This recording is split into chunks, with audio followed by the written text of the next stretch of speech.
પાટણથી સમાચાર પાટણ જિલ્લા કોંગ્રેસ પ્રમુખની નિમણૂક બાદ પ્રથમ કારોબારી બેઠક મળી, જેમાં પાટણના ધારાસભ્ય કિરીટ પટેલ, પૂર્વ ધારાસભ્ય રઘુ દેસાઈ, પૂર્વ ધારાસભ્ય ચંદનજી ઠાકોર, જિલ્લા કોંગ્રેસ પ્રમુખ સહિત મોટી સંખ્યામાં કોંગી આગેવાનો ઉપસ્થિત રહ્યા।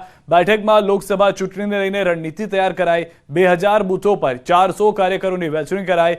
એક કાર્યકર્તા ઓછામાં ઓછા 5 બૂથ પર મેનેજમેન્ટ કરી વધુમાં વધુ કોંગ્રેસ તરફી મતદાન થાય તે રીતે પ્લાનિંગ કરવામાં આવ્યું। કારોબારી બેઠકમાં ધારાસભ્ય કિરીટ પટેલે પૂર્વ ધારાસભ્ય ચંદનજી ઠાકોર અને રઘુ દેસાઈ પર કટાક્ષ કર્યા અને કહ્યું, ચૂંટણી પૈસાથી નહીં પણ પ્લાનિંગથી જીતાય છે।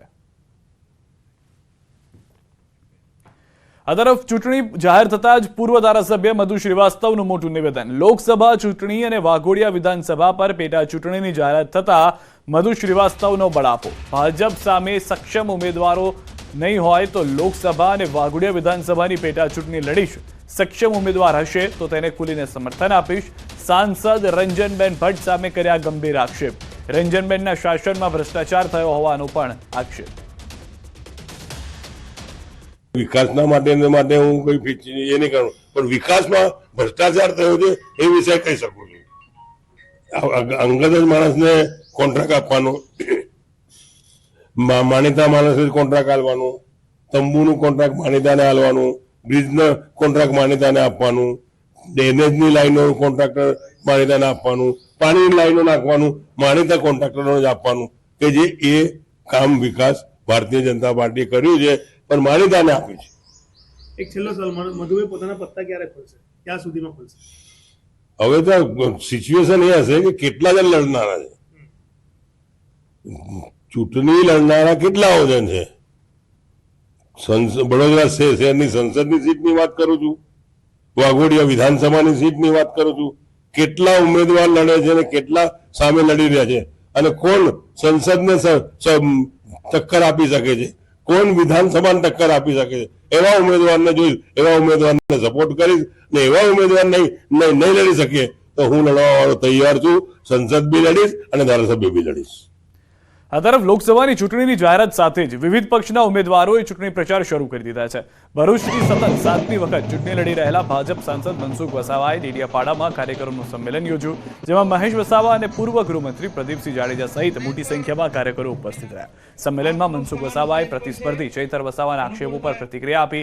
વસાવાએ કહ્યું કે ચૈતર વસાવા તેમના માટે એલફેલ બોલીને પ્રજાને ભરમાવી રહ્યા છે, પણ તેનાથી તેમને કોઈ ફેર નહીં પડે। સાથે જ આ વખતે પણ 5 લાખથી વધુ મતોથી જીતવાનો વિશ્વાસ વ્યક્ત કર્યો। તો તાજેતરમાં જ બીટીપી છોડી ભાજપમાં જોડાયેલા મહેશ વસાવાએ ચૈતર વસાવા પર આકરા પ્રહાર કર્યા। કે ચૈતર વસાવાનો અમારે જરા પણ ડર નથી, અમારી બૂથ લેવલ છે અમે ખૂબ મજબૂત છે ને સરકારના કરેલા કામોના આધારે અમારા કાર્યકર્તા મત માંગી રહ્યા છે। અને ચૈતર વસાવાનું હું તો એમ કહું છું, કોર્ટનો મામલો છે, આગળ સરકારનો મામલો થોડો છે। આ કોર્ટમાં તમે એવી દલીલ કરો, એવા હોશિયાર વકીલ તમે ત્યાં મૂકો કે એમને જે તડીપારનો જે કેસ છે એ વાઇન્ડ અપ થઈ જાય। અને હું તો કોર્ટને, માનનીય નામદાર કોર્ટને પણ અપીલ કરું છું કે એને તડીપારનો મુદ્દો ખસેડી લો, એને ફરતો કરી દો, અમને કોઈ ફરક નથી પડવાનો।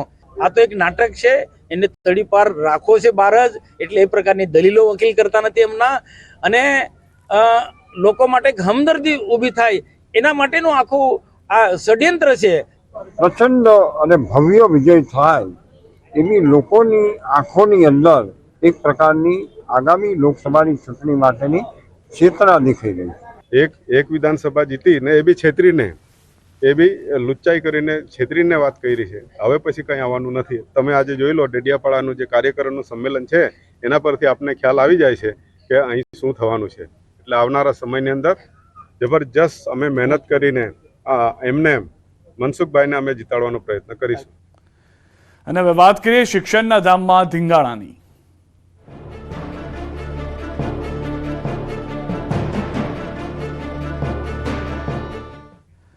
ગુજરાત યુનિવર્સિટી હોસ્ટેલમાં બબાલનો મામલો, વિદેશ મંત્રાલયના પ્રવક્તાનું ટ્વીટ। રાજ્ય સરકારે ગુનેગારો સામે કડક કાર્યવાહી કરી।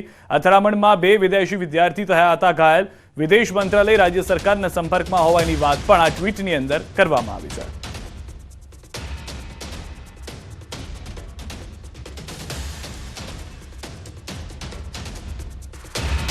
તો ગુજરાત યુનિવર્સિટીમાં હોસ્ટેલમાં બબાલ મામલો, તોફાની તત્વો સામે પોલીસ એક્શનમાં। પોલીસે 3 આરોપીઓને કર્યા રાઉન્ડ અપ। પોલીસે કુલ 7 આરોપીઓની કરી ઓળખ। 3 આરોપીઓની પોલીસ કરી રહી છે પૂછપરછ। શિક્ષણના ધામમાં તોફાની તત્વોની ખેર નહીં। ગુજરાત યુનિવર્સિટીના હોસ્ટેલ કેમ્પસમાં થયેલી મારામારી અંગે ગૃહ રાજ્યમંત્રી પણ એક્શનમાં છે અને તપાસના આદેશ આપ્યા છે। ઉચ્ચ પોલીસ અધિકારીઓ સાથે બેઠક બાદ અમદાવાદ સીપીએ કેમ્પસની મુલાકાત લીધી હતી। સીપી GS મલિકે કહ્યું કે એક આરોપીની ઓળખ થઈ ચૂકી છે। નમાઝ સમયે 25 લોકોનું ટોળું પહોંચ્યું હતું અને તોડફોડ અને મારામારી થઈ હતી। આ બનાવમાં 2 લોકો ઘાયલ થયા છે। આ બનાવને ગંભીરતાથી લઈને તપાસ માટે 9 ટીમોની રચના કરાઈ છે, જેમાં 5 ડીસીપી પણનો સમાવેશ થાય છે। ક્રાઇમ બ્રાન્ચ જેસીપીના અધ્યક્ષસ્થાને આ તપાસ થશે। સીપીએ કહ્યું આરોપીઓ વિરુદ્ધ ગુનો દાખલ કરાયા છે, આરોપીઓની ધરપકડ કરાશે અને કડક કાર્યવાહી થશે એમ પણ તેમણે ઉમેર્યું। રાત્રે કંટ્રોલ રૂમમાં ફોન આવ્યો અને 5 મિનિટમાં પીઆઈ સહિતનો પોલીસ કાફલો કેમ્પસ પહોંચી ગયો હતો અને સ્થિતિને કાબૂમાં લઈ લીધી હતી। ગુજરાત યુનિવર્સિટી હોસ્ટેલમાં મોડી રાત્રે વિદેશી વિદ્યાર્થીઓ સાથે મારામારીનો બનાવ બન્યો હતો, જેમાં વાહનો અને રૂમમાં તોડફોડ થઈ હતી। આ બનાવના વિડીયો પણ વાયરલ થયા છે। હોસ્ટેલના A બ્લોક પાસે આ બનાવ બન્યો હતો।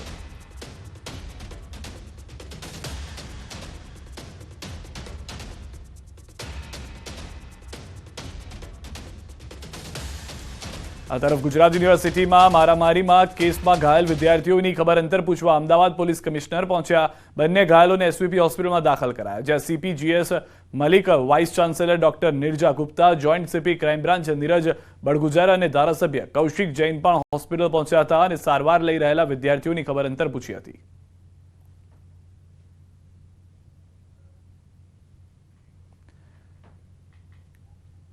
અમદાવાદની એસવીપી હોસ્પિટલ ફરી વિવાદમાં આવી હતી।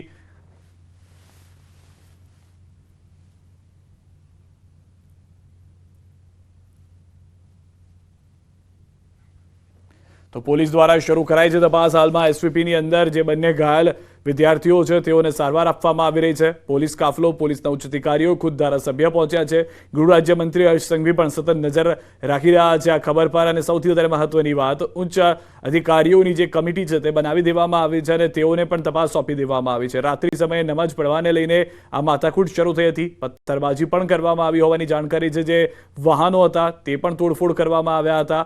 હાલમાં જે જાણકારી મળી રહી છે, સૌથી વધારે મહત્વની વાત એ છે કે જાહેરમાં કમ્પાઉન્ડમાં બેસીને નમાઝ પઢવાને લઈને મુદ્દો હતો, જ્યાં આગળ એક વિદ્યાર્થી પૂછપરછ કરી રહ્યો હતો, પરંતુ હોસ્ટેલનો જ એક વિદ્યાર્થી આ વાતચીત દરમિયાન આવીને મારામારી કરવા લાગે છે, જે બાદ વધુ ઉગ્ર થયેલું ટોળું હોસ્ટેલમાં ઘૂસે છે અને ત્યારબાદ મારામારી શરૂ થાય છે। હાલમાં પોલીસ તપાસ કરી રહી છે કે સૌથી પહેલા માર મારનાર વ્યક્તિ કોણ હતો અને તેણે શા માટે જે લોકો વાતચીત કરવા આવ્યા હતા તેના પર હુમલો કર્યો। શું આ એક મામલો ઉગ્ર કરવાને લઈને હતો? કારણ કે જે વિડીયો હાથમાં આવ્યા છે તે વિડીયો પ્રમાણે સૌથી પહેલા હોસ્ટેલની અંદરના જ એક વિદ્યાર્થીએ હુમલો કર્યો, લાફો માર્યાની ઘટના બની હતી ને ત્યારબાદ સમગ્ર ઘટનાએ જોર પકડ્યો હોવાની પ્રાથમિક જાણકારી મળી રહી છે। જે વિડીયો શેર કરવામાં આવ્યો છે, કારણ કે જે લોકો પૂછપરછ કરવા પહોંચ્યા હતા કે જાહેરમાં આ રીતે ધાર્મિક જે પ્રસંગ બની રહ્યો હતો તેમાં કેવી રીતે આ મામલો બિચકી ગયો। રાત્રિનો સમય હોવાને લઈને તોફાની તત્વો સામે પોલીસ એક્શનમાં આવી ચૂકી છે અને 25 જેટલા લોકોએ હુમલો કર્યો હોવાની પણ જાણકારી પોલીસે હાલમાં જણાવી છે। બનાવમાં એક આરોપીની ઓળખ થઈ અને કુલ 7 આરોપીઓની ઓળખ સાથે જ જે બાકીના આરોપીઓ હતા તેઓને પણ તપાસ કરવામાં લઈ જવામાં આવી રહ્યા છે।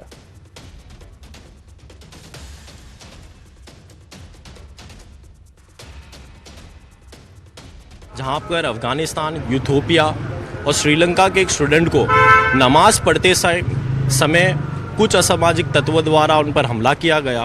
सरकार के इस प्रकार की घटना पर कड़ी कार्रवाई करनी चाहिए ताकि इस प्रकार की घटना आने वाले समय में ना घटे।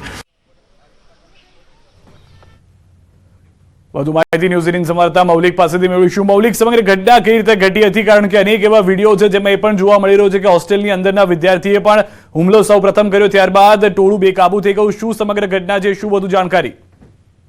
યુનિવર્સિટીમાં હંગામો થયો હતો અને ત્યારબાદ અલગ અલગ ટીમો, 9 જેટલી ટીમો, જેમાંથી 5 ક્રાઇમ બ્રાન્ચની ટીમ અને સ્થાનિક પોલીસ સ્ટેશનની 4 અલગ અલગ ટીમો બનાવી અને આરોપીઓ જે સંડોવાયેલા છે તેમની ધરપકડ કરવા માટેની કામગીરી પોલીસ કરી રહી છે।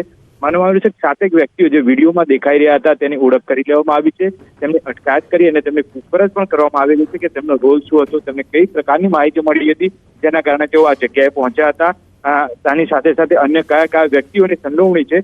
સૌપ્રથમ જે રીતે વિડીયો સામે આવ્યો છે તેમાં સ્પષ્ટપણે દેખાઈ રહ્યું છે કે ક્યાંક ને ક્યાંક જાહેર જગ્યામાં જે રીતે નમાઝ પઢવામાં આવેલી હતી અને તેનો વિરોધ કરતા એક યુવકે સિક્યુરિટી ગાર્ડને આ બાબતની વાતચીત કરી હતી અને વાતચીત કરતા જ તે ઉશ્કેરાઈ છે અને તેને ઢોલ ધપાટ શરૂ કરી દીધી હતી અને આ બાબતનો વિડીયો સામે આવતા પોલીસે હવે એ દિશામાં પણ કાર્યવાહી કરી છે કે ખરેખર આ બનાવની શરૂઆત કેવા પ્રકારથી થઈ હતી અને તેની પાછળ જે માઇન્ડ એપ્લાય કરનાર વ્યક્તિ કોણ છે, આ તમામ બાબતે હવે પોલીસ પૂછપરછ કરી રહી છે. મૌલિક, સૌથી વધારે મહત્વની વાત છે કે જે તોડફોડ કરવામાં આવી છે, કેટલા લોકોનું ટોળું હતું, અને સૌથી વધારે મહત્વની વાત આ મુદ્દાની શરૂઆત કેવી રીતે થઈ હતી, કારણ કે યુનિવર્સિટીની અંદર અનેક વિડીયોઝ વાયરલ થઈ રહ્યા છે જેમાં અલગ અલગ બાબતોની ચર્ચા થઈ રહી છે. સિદ્ધાર્થ, સૌપ્રથમ વિડીયોની વાત કરીએ તો વાયરલ વિડીયો છે તેના આધારે સૌથી ખ્યાલ આવ્યો કે જે રીતે અહીંયા આગળ બનાવ બનવા પામ્યો હતો, મોડી રાત્રે આ બનાવ બનવા પામ્યો હતો અને ત્યારબાદ મહત્વની વસ્તુ એ હતી કે જે વિડીયો અત્યારે સામે આવી રહ્યા છે તેમાં આક્ષેપ પ્રત્યે આક્ષેપ બંને કોમના વ્યક્તિઓ કરી રહ્યા છે, પરંતુ વિદ્યાર્થીઓ છે જેમણે આ બનાવની શરૂઆત કરી હતી, જે જોતા એવું કહી શકાય કે ક્યાંક ને ક્યાંક જે રીતે જાહેરમાં નમાઝ પઢવામાં આવતી હતી ને તેનો જ વિરોધ કરતા સિક્યુરિટી ગાર્ડ જે છે તે ફરિયાદીને બનાવવામાં આવ્યો છે અને આ ફરિયાદી તરફથી એવું પણ કહેવામાં આવ્યું હતું કે આ જે યુવકો જે છે ત્યાં 2 થી 3 યુવકો સૌપ્રથમ આવ્યા હતા અને ત્યારબાદ આ નમાઝ પઢવાનો વિરોધ કર્યો હતો અને વિરોધ કરતાની સાથે ઉશ્કેરાઈ ગયેલા જે આ યુવક છે, મુસ્લિમ યુવક, તેને ત્યાં ધોલધપાટ શરૂ કરી દીધી હતી અને ત્યારબાદ સમગ્ર પ્રકરણ જે છે તે સામે આવ્યું.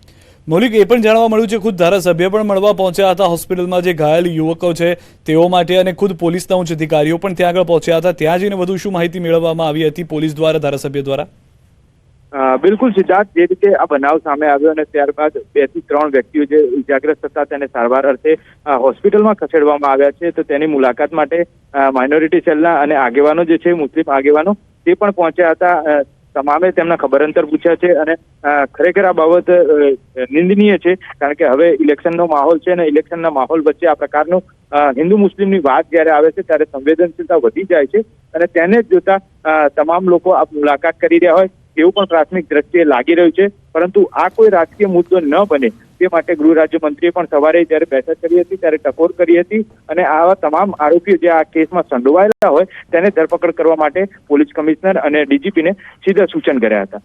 આભાર મૌલિક, સમગ્ર માહિતી બદલ. તો હાલમાં યુનિવર્સિટીમાં હોબાળાને લઈને ગૃહ રાજ્યમંત્રી હર્ષ સંઘવી ખુદ એક્શનમાં જોવા મળી રહ્યા છે. ઊંચા પોલીસ અધિકારીઓને પણ તપાસ સોંપી દેવામાં આવી છે.